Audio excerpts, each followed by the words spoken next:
സായിയുടെ പ്ലാനാണ് അർജുന്റെയും ശ്രീധുവിന്റെയും കോംബോ തകർക്കുക എന്നുള്ളത്. അപ്പൊ അത് നടപ്പിലാക്കുന്ന നന്ദനയാണ്. ഒരു ട്രയാങ്കിൾ ലവ് സ്റ്റോറി അല്ലെങ്കിൽ അവരുടെ കോംബോ ഇല്ലാണ്ടാക്കുക എന്നൊക്കെ ഇവർ പ്ലാൻ ചെയ്തിട്ടുണ്ടായിരുന്നു. അപ്പൊ അതനുസരിച്ചാണ് നന്ദന കഴിഞ്ഞ ദിവസം അർജുനും അതുപോലെ തന്നെ ശ്രീധുവും അപ്സരയും ശരണ്യൊക്കെ ഇരിക്കുമ്പോൾ ശ്രീധുവിനോട് പറയുന്നുണ്ട്. പുറത്തുനിന്ന് നോക്കുമ്പോൾ ആകെ കാണുന്നത് അർജുൻ ശ്രീധുവിനെ മൂട്ടിൽ നടക്കുന്നതാണെന്നുള്ള രീതിയിൽ പറയും. എന്ന് വെച്ചാൽ പുറകെ നടക്കുകയാണെന്നുള്ള രീതിയിൽ ഒരു മനസ്സിലാത്ത രീതിയിൽ വളരെ കളിയാക്കിയിട്ടാണ് നന്ദന അങ്ങനെ പറയുന്നത്. നന്ദന ഇത് പറയണ കേൾക്കുമ്പോൾ തന്നെ ശ്രീധുവിന് ഭയങ്കര വിഷമാവുന്നുണ്ട്. അതുപോലെ തന്നെ അർജുനും ബുദ്ധിമുട്ടുണ്ടാവുന്നുണ്ട്. അത് കഴിഞ്ഞിട്ട് അപ്സരയോടെ അർജുൻ പറയുന്നുണ്ട്, ഇവിടെ നടക്കുന്നതൊന്നും അല്ല, പുറത്തു പോണേന്ന് ഇന്ന് എനിക്ക് മനസ്സിലായി നന്ദന പറഞ്ഞതിൽ നിന്ന്. ഞാൻ അങ്ങനെ ആരുടെയും പുറകെ നടക്കുന്ന ടൈപ്പ് ഒന്നും അല്ല, ഞാൻ ഒരാളോട് പോലും ഇഷ്ടമാണെന്ന് പോലും പറഞ്ഞിട്ടില്ല എന്നൊക്കെ അർജുൻ പറയുന്നുണ്ടായിരുന്നു അപ്സരയോട്. ഇത് നെഗറ്റീവ് ആയിട്ടാണോ പോണത് ഈ റിലേഷൻ എന്നൊക്കെ ഉള്ളത് അർജുനെ ബാധിച്ചിട്ടുണ്ട്. നന്ദനയുടെ ഉദ്ദേശവും അത് തന്നെയായിരുന്നു, അങ്ങനെ നെഗറ്റീവ് തോട്ട് ഉണ്ടാക്കി കൊടുക്കുക എന്നുള്ളത്.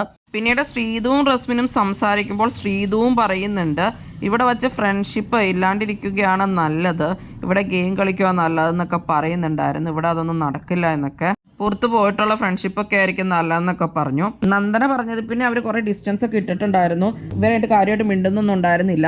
അതൊക്കെ കഴിഞ്ഞ് ഇന്നലെ രാത്രി ഡിന്നറിന്റെ ടൈമിലൊക്കെ ഇവർ ഒന്നിച്ച് തന്നെ ഉണ്ടായിരുന്നു, ഒന്നിച്ചിരുന്നായിരുന്നു, ഫുഡ് കഴിക്കും, അത് കഴിഞ്ഞിട്ട് മിണ്ടുമൊക്കെ ചെയ്തിട്ടുണ്ടായിരുന്നു. പിന്നെ നന്ദന ചുമ്മാ അർജുൻ ചേട്ടായി എന്നൊക്കെ വിളിച്ച് ഭയങ്കര ഓവറായിട്ടാണ് അർജുനോടൊക്കെ പെരുമാറുന്നത്. ഭയങ്കര ബോറായിട്ടുള്ള ഒരു ക്യാരക്ടർ തന്നെയാണ് നന്ദനയുടെ എന്ന് വേണം പറയാൻ. സായിയുടെ ഗെയിം പ്ലാൻ അപ്പൊ നടത്തിയെടുക്കുക എന്നുള്ളതാണ് നന്ദനയുടെ ഉദ്ദേശം. ഇവരുടെ ബോണ്ട് തകർക്കാൻ വേണ്ടി നന്ദന നോക്കുന്നുണ്ട്. പക്ഷെ അതൊന്നും തകർക്കാനൊന്നും നന്ദനയ്ക്ക് പറ്റുമെന്നൊന്നും തോന്നുന്നില്ല. നന്ദന ഓരോ നെഗറ്റീവ് തോട്ട്സ് ഇട്ട് കൊടുക്കാനും അതുപോലെ തന്നെ ഇവർ മിണ്ടുമ്പോ ആണെങ്കിലും ഇടയിൽ കയറി ഇരിക്കാനും ഒക്കെ ശ്രമിക്കുന്നുണ്ട്. എന്താണ് നിങ്ങൾക്ക് നന്ദനെ പറ്റിയുള്ള അഭിപ്രായം?